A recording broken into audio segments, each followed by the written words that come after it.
गौतम गंभीर टीम इंडियाचे नवे मुख्य प्रशिक्षक असणार आहेत। जय शहा यांनी याबाबतची घोषणा केली आहे।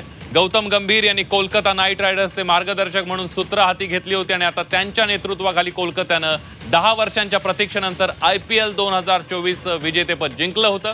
टीम इंडियाला नवा मुख्य प्रशिक्षक मिळाला असून सर्व अंदाज खरे ठरवत BCCIनं माजी सलामीवीर गौतम गंभीर टीम इंडियाची जबाबदारी त्यांच्याकडे सोपवली आहे। आपल्याला माहित आहे या अगोदर राहुल द्रविड यांच्याकडे जबाबदारी होती। T20 वर्ल्ड कपच्या फायनल नंतर त्यांची जबाबदारी संपलेली होती आणि त्यांच्या जागी कोण येणार की त्यांना वाढवून देणार अशी चर्चा सुरू असताना मागच्या काही दिवसांपासून गौतम गंभीर यांचं नाव चर्चेत होतं। अखेर त्यावर शिक्कामोर्तब झाल्याचं पाहायला मिळतंय। आपण बघतोय गौतम गंभीर भारताचे नवे मुख्य प्रशिक्षक म्हणून त्यांची घोषणा करण्यात आलेली आहे। जय शाह यांनी गौतम गंभीर यांच्या नावाची घोषणा केलेली आहे।